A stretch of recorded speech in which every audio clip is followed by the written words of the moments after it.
அனைவருக்கும் வணக்கம். இந்த வீடியோல நம்ம பார்க்க போறது புரட்டாசி அமாவாசை விலாக் தான். அதாவது நேற்று நான் என்னெல்லாம் பண்ணேன் அப்படிங்கறதா இந்த வீடியோல காட்ட போறேன். காலையில எந்திரிச்சு சாமி கும்பிட்டு காக்காவுக்கு வந்து சாதம்லாம் வச்சாச்சு, பசுவுக்கும் வந்து பாத்தீங்கன்னா உணவு கொடுத்தாச்சு. ரொம்ப ரொம்ப சந்தோஷமா இந்த வீடியோவை வந்து நான் ஸ்டார்ட் பண்றேன். ஏன் அப்படின்னா நான் வந்து நகை சீட்டு முடிச்சு நகை வந்து எடுத்திருக்கேன். அது மட்டும் இல்லாம கொலுவுல வைக்கிறதுக்காக 2 சிலைகளை வந்து எனக்கு வந்து வாங்கி தர சொன்னாங்க.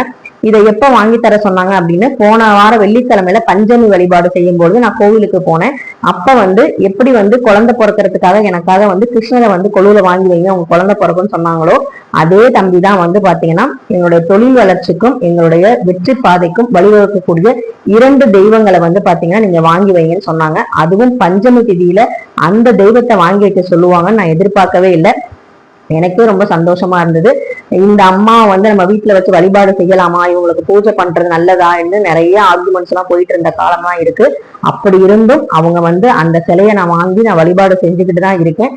எனக்கு வந்து அந்த அம்மா நல்லது மட்டும் தான் செய்யறாங்க அப்படின்னு நான் முழுசா நம்புறேன். அப்படிப்பட்ட அந்த வாராகி தாயை தான் வந்து பாத்தீங்கன்னா கொலுவுல வைக்கிறதுக்காக நான் வந்து வாங்கியிருந்தேன். இன்னொரு சிலை என்ன அப்படின்னு பாத்தீங்கன்னா தொழில் முன்னேற்றத்துக்கும் கல்வியோட நம்ம வளர்ச்சிக்கும் வந்து பாத்தீங்கன்னா குழந்தைங்க நல்லா படிக்கணுங்கிறதுக்காக இந்த ஒரு சிலையை வாங்கி வைக்க சொன்னாங்க. அது யாரு அப்படின்னு பாத்தீங்கன்னா லக்ஷ்மி ஹயக்ரீவர். இவரை பத்தி கேள்விப்பட்டிருப்பீங்க. ஒருத்தங்க வந்து பன்றி முகம் உள்ள வாராகி அம்மன், இன்னொருத்தங்க வந்து வெற்றியை தரக்கூடிய கல்விக்கு அதிபதியான குதிரை முகம் கொண்ட லக்ஷ்மி ஹயக்ரீவர். இவங்களதான் வந்து வாங்கி வைக்க சொன்னாங்க. எனக்கு வந்து ரொம்ப ரொம்ப சந்தோஷமா இருந்துச்சு இந்த சிலையை வந்து பார்த்தோன்னே. ஏன்னா இதை நான் போய் நேர்ல வாங்கல, எங்க வீட்டுக்காரர் தான் போய் மங்களன் மங்கல்ல போய் வாங்கிட்டு வந்தாங்க. குட்டி சிலையா இருந்தாலும் ரொம்பவே அழகா அம்சமா இருந்தாங்க. நவராத்திரியில நம்ம வீட்டுல வந்து கொலு வைக்க முடியல, நம்மளால வந்து நவராத்திரிக்கு வந்து மற்றவங்கள மாதிரி வந்து சிலைகள்லாம் வச்சு பூஜை பண்ண முடியல அப்படின்னு ரொம்ப நான் ஏக்கமா இருந்திருக்கேன். ஆனா அது வந்து செய்யணுங்கிறது பெரிய ப்ராசஸ். அதை வந்து ப்ராப்பரா நம்ம பண்ணணும், எடுத்தோம் கவுத்தோன்னு பண்ணக்கூடாது. அதே மாதிரி பண்ணா தொடர்ந்து பண்ணிக்கிட்டே இருக்கணும். அந்த 10 நாளும் நமக்கு வந்து பாத்தீங்கன்னா மாதவிடாய் காலம் இல்லாம இருக்கணும். அந்த மாதிரி நிறைய விஷயங்கள் நமக்கு தோணும் இல்லையா. நம்ம வீட்டுல இன்னொரு பெண்கள் இருந்து நிறைய பெண்கள் இருந்து நம்ம வந்து பாத்துக்கிறாங்க அப்படின்னா நமக்கு பிரச்சனை இருக்காது. சோ நம்ம தனியா இருக்கும் போது நம்ம அதெல்லாம் வந்து செய்யறதுங்கிறது சாத்தியப்படாது. ஆனாலும் என்னன்னா கொலுவுல போய் கலந்துக்கிறது எனக்கு ரொம்ப ரொம்ப பிடிக்கும். கொலுவுல வந்து பாத்தீங்கன்னா சின்ன சின்ன பிள்ளைகளை கூப்பிட்டு வந்து பெண் பிள்ளைகளை உட்கார வச்சு அவங்களுக்கு நலுங்கு வச்சு அந்த மாதிரி வந்து பாத்தீங்கன்னா அம்பாலா பாவிச்சு அவங்களுக்கு வந்து பாத்தீங்கன்னா ஆரத்தி காமிச்சு நல்லபடியா வந்து பிரசாதம் எல்லாம் கொடுப்பாங்க. அது வந்து கொலுவுல வச்சு வேண்டது ரொம்ப ரொம்ப ஒரு நல்ல பலனை வந்து கொடுக்கும் அப்படின்னு நான் வந்து அந்த கிருஷ்ணரை வைக்கும் போதுதான் நான் வந்து தெரிஞ்சுக்கிட்டேன். இந்த புரட்டாசி மாதத்துல இந்த நவராத்திரிக்கு 10 வருஷம் கழிச்சு அடுத்த 2 சிலைகளை வாங்கியிருக்கேன். இந்த சிலையை கொண்டு போய் மகாசக்தி மாரியம்மன் கோவில்ல கொண்டு போய் கொலு படியில வந்து வைக்க போறேன். வாராகி அம்மனுடைய சிலை வந்து பாத்தீங்கன்னா 373 ரூபா மங்களன் மங்கள தள்ளுபடி போக.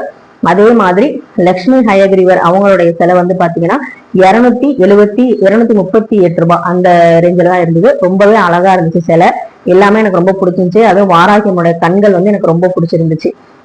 லக்ஷ்மி ஹயக்ரீவர் வந்து கொண்டு வந்து வைக்கும் போது ஏலக்காய் மாலை வந்து சாத்தி நீங்க வந்து போடுங்க அப்படின்னு சொன்னாங்க. நான் வந்து வாராகி அம்மனுக்கு விரலி மஞ்சள் வாங்க மறந்துட்டேன், இல்லைன்னா அதுவே நான் சாத்தியிருப்பேன். அதுக்கு பதிலாக வந்து செவ்வந்தி பூ வந்து வச்சிருந்தேன். இவங்களை வந்து நான் நாளே அமாவாசைக்கு நாள் சாயங்காலமே எடுத்து வச்சு சாமி ரூம்ல வச்சுட்டேன். அடுத்த நாள் காலையில நம்ம பூஜை பண்ணணும், பூஜை பண்ணி தான் எடுத்துட்டு போய் கொலுல வைக்கணும்னு சொல்லிட்டு நான் முடிவு பண்ணியிருந்தேன். அதே மாதிரி கலச வழிபாடை பத்தி நான் ஏற்கனவே சொல்லியிருக்கேன். அது வந்து நாகமணிங்கிற பிளேலிஸ்ட்ல இருக்கும். அதே மாதிரி ஆன்மீகங்கிற பிளேலிஸ்ட்லயும் இருக்கும். 10 வருஷமா நான் இந்த கலச வழிபாடை பண்ணிக்கிட்டு இருக்கேன். அது மட்டும் இல்லாம கன்னிதெய்வ வழிபாடும் இந்த கலச வழிபாடுல தான் வரும். 2 கலசத்தையும் வந்து பாத்தீங்கன்னா ஒவ்வொரு மாசத்துக்கு வரக்கூடிய அமாவாசையில வந்து நான் மாத்துவேன். அதே மாதிரி ஒரு வருஷம் முடிஞ்சதுக்கு அப்புறம் அந்த தேங்காயை வந்து கொண்டு போய் யாகத்துலயோ இல்ல வந்து ஆத்துலயோ விட்டுட்டு இன்னொரு தேங்காயை வந்து வைப்பேன். புரட்டாசி அமாவாசைக்கு தான் நான் வந்து முத கலச வழிபாடு தொடங்கினேன். 10 வருஷத்துக்கு முன்னாடி 10 வருஷமா செஞ்சுக்கிட்டு இருக்கேன். அந்த கலசத்தை வந்து நேத்து வந்து பாத்தீங்கன்னா அடுத்த ஒரு வருஷம் முடிஞ்சதுக்கு அப்புறம் தேங்காயை வந்து மாத்திட்டு திரும்ப புது தேங்காய் வச்சு வேப்பிலை மாவிலாம் வச்சு அவங்க மேல வந்து நான் வச்சுட்டேன். கலசத்தை வந்து ஆவாகனம் பண்ணி நல்லபடியா வந்து 2 கலச வழிபாடும் செஞ்சாச்சு. அதுக்கப்புறம் லட்சுமி ஹயகிரிவருக்கும் வாராகி அம்மனுக்கும் பெருமாளுக்கும் கலசத்துக்கும் பால் ஏலக்காய் நாட்டு சக்கரை போட்ட நெய்வேத்தியம் வச்சு அவங்கள வந்து கோவிலுக்கு கொண்டு போறதுக்கு ரெடி பண்ணிட்டேன். லட்சுமி ஹயகிரி வந்து பாத்தீங்கன்னா படிப்புக்கு சம்பந்தமானவர் அப்படிங்கறனால கல்விக்கு அதிபதிங்கிறனால யோகியை வந்து நான் வந்து கொடுக்க சொன்னேன். கோவில்ல போய் கொடுக்கணும் அப்படின்னு சொல்லி சொன்னேன். அதே மாதிரி வாராகி அம்மன் வந்து பாத்தீங்கன்னா எதுக்காக எங்களுக்கு வாங்கி தர சொன்னாங்கன்னா உங்க வாழ்க்கையில இருக்க தடைகள்லாம் நீங்கி வெற்றியை வந்து தரக்கூடியவர் அவங்க வந்து வாராகி அம்மன். அதனால வந்து வாராகி அம்மனையும் உங்க கல்வி நிறுவனம் வந்து நீங்க நடத்துறதுனால லட்சுமி ஹயகிரியும் வைங்க, எல்லாமே நல்லபடியா நடக்கும் அப்படின்னு சொல்லி எங்களை ஆசீர்வாதம் பண்ணாங்க.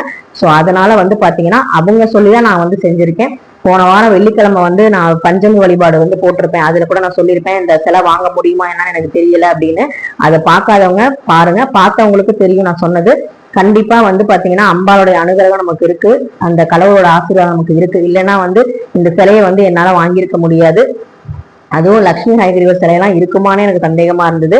ஸோ வந்து பாத்தீங்கன்னா அவங்களும் ஒரு சிலை அங்க இருந்துச்சுன்னு சொல்லி வாங்கிட்டு வந்தாங்க. எனக்கு ரொம்ப ரொம்ப மனசுக்கு வந்து நிறைவாவே இருந்தது. இந்த நிறைவோட நாங்க வந்து பாத்தீங்கன்னா கோவிலுக்கு அம்பாளையும் லட்சுமி ஹயகிரிவரும் கொண்டு போய் கொலு படிக்கட்டுல வச்சாச்சு. கொலு வந்து நாளைக்கு தான் வந்து பாத்தீங்கன்னா திறப்பாங்க. நாளைக்கு தான் பூஜைகள் வந்து நவராத்திரி விழா வந்து ஆரம்பிக்க போகுது. இந்த நவராத்திரியை பத்தி நான் நிறைய தடவை சொல்லியிருக்கேன். நம்ம சேனல்ல நவராத்திரிங்கிற பிளேலிஸ்டும் இருக்கு, அதுல போய் நீங்க செக் பண்ணி பாருங்க. போன வருஷம் நவராத்திரியில் நான் என்னெல்லாம் பண்ணேன் அப்படிங்கிறதையும் உங்களுக்கு வந்து அதுல இருக்கும், வேணுங்கிறவங்க செக் பண்ணி பாருங்க. அதுக்கப்புறம் நகை சீட்டு வந்து முடிஞ்சிருச்சு, போன மாசமே முடிஞ்சிருச்சு. நாங்க வந்து அட்சய சீட்டு தான் வந்து போட்டிருந்தோம்.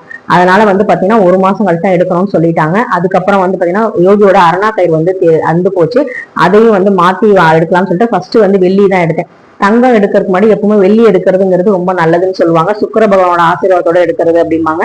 இந்த செயின் தான் வந்து எடுத்திருந்தேன், 1 பவுன் செயின் தான். இதை வந்து பாத்தீங்கன்னா நம்ம வந்து எப்பவுமே நான் எந்த நகை வாங்கினாலுமே அதை அம்பாளுக்கு போட்டு அழகு பார்த்துட்டு அதுக்கப்புறம் தான் நான் வந்து எங்க வீட்டுக்கே எடுத்துட்டு வருவேன். அது அம்பாளுடைய ஆசீர்வாதத்துல அம்பாள் போடுற பிச்சையா தான் நான் நினைப்பேன் எப்பவுமே, எந்த பொருளா இருந்தாலும். ஸோ வந்து பாத்தீங்கன்னா நகைன்னு எடுத்தா அது வெள்ளியோ தங்கமோ எதுவா இருந்தாலும் கொலுசு எடுத்தா கூட அவங்க காலில் போட்டு பார்த்துட்டு அதுக்கப்புறம் தான் நான் போடுறது வழக்கம். இந்த மாதிரிதான் நிறைய தடவை நான் பண்ணியிருக்கேன். அதுக்கப்புறம் வந்து ஈவினிங் வந்து பாத்தீங்கன்னா எங்க நாத்தனார் வீட்டோட ஃபங்க்ஷன். அது வந்து பாத்தீங்கன்னா நாத்தனார் பொண்ணுக்கு பர்த்டே தான் வந்து கொண்டாடினாங்க. ரொம்ப சந்தோஷமா வந்து பாத்தீங்கன்னா பர்த்டே செலிப்ரேஷன் நல்லபடியா நடந்துச்சு. ஒண்ணு வந்து புரட்டாசி மாசம் அப்படிங்கிறனால எக்லெஸ் கேக் ஒண்ணு சொல்லியிருந்தாங்க. அப்புறம் வந்து ஸ்கூலுக்கு எடுத்துட்டு போறதுக்கு ஃப்ரெண்ட்ஸுங்க கொடுக்கறதுக்கு எக்கு கலந்த கேக் வந்து கொடுத்துருந்தாங்க. 2 வந்து ஆர்டர் பண்ணியிருந்தாங்க. 2மே வந்து நல்லா இருந்துச்சு, டேஸ்டா தான் இருந்துச்சு. பிஸ்தா ஃபிளேவர் வந்து கொடுத்துருந்தாங்க. ஸோ ரொம்ப ரொம்ப சந்தோஷமா வந்து நல்லபடியா அங்க வந்து பர்த்டே செலிப்ரேஷன் எல்லாம் முடிச்சதுக்கு அப்புறம் எல்லாருக்கிட்டையும் வந்து ஆசீர்வாதம் வாங்குறது. இந்த ஆசீர்வாதம் வாங்குறதுங்கிறது ரொம்ப ரொம்ப ஒரு ஒரு சின்ன வயசுல நமக்கு ரொம்ப பிடிச்ச ஒரு விஷயம். ஏன்னா காலில் விழுந்தா கண்டிப்பா காசு கிடைக்கும் அப்படிங்கிறதுனால நம்ம வந்து பாத்தீங்கன்னா காலில் எல்லாம் விழுவோம். அந்த மாதிரி வந்து நேற்று அப்படிதான் நானும் சொல்லி உங்களுக்கு யாரெல்லாம் காலில் விழுந்தோ அவங்களுக்கு காசு நிச்சயமா உண்டு அப்படின்னு. அதுக்கப்புறம் சொன்னாங்க காசுனே தவிர யாரும் காலில் விழக்கூடாது, எல்லாத்துக்கும் காசு கொடுக்க முடியாது சொல்லி வம்பெடுத்துட்டு ஜாலியா பேசிக்கிட்டு இருந்தோம். அப்புறம் நேற்று வந்து புரட்டாசி அமாவாசை காலையில ஒரு பாசிட்டிவா வீட்டுல இருந்து கலச வழிபாடுல இருந்து ஆரம்பிச்சு நவராத்திரி கொழுல போய் பொம்மையை வச்சு சிலைகளை வச்சுட்டு நல்லபடியா வேண்டிட்டு அதுக்கப்புறம் போய் நகை எடுத்துட்டு அப்புறம் நாகமணி அம்மன் தேவி கோயிலுக்கு போயிட்டு அங்க வந்து வரமிளகா பரிகாரம் திருஷ்டி கழிக்கிறதுக்காக செய்வாங்க, அதையும் வந்து செஞ்சுட்டு அதுக்கப்புறம் வந்து மதியம் வந்து அத்தை வந்து விரதம் விட்டுருந்தாங்க சாப்பாடு அமாவாசை வழிபாட்டுக்கு. அங்க போய் சாப்பிட்டுட்டு அதுக்கப்புறம் ஈவினிங் வந்து பாத்தீங்கன்னா நாத்தனார் வீட்டுக்கு வந்து நல்லபடியா வந்து பர்த்டே ஃபங்க்ஷனையும் செஞ்சுட்டு நல்லா கொண்டாடிட்டு அதுக்கப்புறம் நைட்டும் அங்க டின்னர் வந்து வெளியில வந்து சொல்லியிருந்தாங்க. நிறைய வெரைட்டி சொல்லியிருந்தாங்க, எல்லாமே நல்லா இருந்தது. அது எல்லாத்தையும் சாப்பிட்டுட்டு அதுக்கப்புறம் பக்கத்துல இருக்க எங்க அண்ணி வீடு இன்னொரு எங்க வீட்டுக்காரோட அக்கா வீட்டுக்கு போயிட்டு அங்க அவங்க குழந்தைக்கும் அதாவது அவங்க பொண்ணுக்கும் குழந்தைல கொஞ்சம் பெரிய பொண்ணுதான், அவங்களுக்கும் வந்து பாத்தீங்கன்னா பர்த்டே அவங்களையும் பார்த்து விஷ் பண்ணிட்டு ரொம்ப வந்து ஒரு வாழ்த்துக்களோடையும் ரொம்ப ஒரு ஆசீர்வாதத்தோடையும் ரொம்ப ஒரு சந்தோஷமான ஒரு நாளாகவும் இந்த புரட்டாசி அமாவாசை இருந்தது. இது மாதிரி வந்து முன்னோரோட ஆசையும் அந்த குலதெய்வத்தோட ஆசையும் அந்த நான் வணங்குற நாகமணி தேவி அம்மன் கோயில் மகாசக்தி அவங்களோட ஆசீர்வாதமும் நல்லபடியா வந்து இருக்கனாலதான் இந்த மாதிரி ஒரு விஷயம் வந்து நமக்கு நடக்குது, சாத்தியப்படுதுன்னு நான் மனசுல நினைச்சிட்டு நைட்டு வந்து நல்லபடியா வந்து நன்றி சொல்லிட்டு படுத்தேன். சமயபுரம் மாரியம்மன் வந்து கனவுல வந்து வந்தாங்க, கொழுவுல வந்து இருக்கிற மாதிரி கனவுல வந்து எனக்கு வந்து காட்சி கொடுத்ததும் எனக்கு ரொம்ப ரொம்ப சந்தோஷமா இருந்துச்சு. இந்த மாதிரி நிறைய நல்ல பாசிட்டிவான விஷயங்கள் நம்ம லைஃப்ல நடக்குது அப்படின்னா அதுக்கு முக்கியமான காரணம் நான் கும்பிடுற சாமி தான், வேற யாருமே கிடையாது. இறை வழிபாடு தான் எனக்கு வந்து அந்த சக்தியை வந்து கொடுக்குது. நான் அடுத்தடுத்து போறதுக்கு சந்தோஷமா இருக்கிறதுக்கெல்லாம் அவங்கதான் இருக்காங்க அப்படிங்கிறத நான் வந்து உணர்றேன். இந்த புரட்டாசி அமாவாசை எங்களுக்கு இப்படிதான் போச்சு. நீங்க எப்படி எந்த கோவிலுக்கு போனீங்க, என்ன மாதிரி விஷயங்கள் பண்ணீங்க அப்படிங்கிறத கமெண்ட்ல வந்து ஷேர் பண்ணுங்க. இந்த வீடியோ உங்களுக்கு பிடிச்சிருந்தா லைக் பண்ணுங்க, ஷேர் பண்ணுங்க, கமெண்ட் பண்ணுங்க.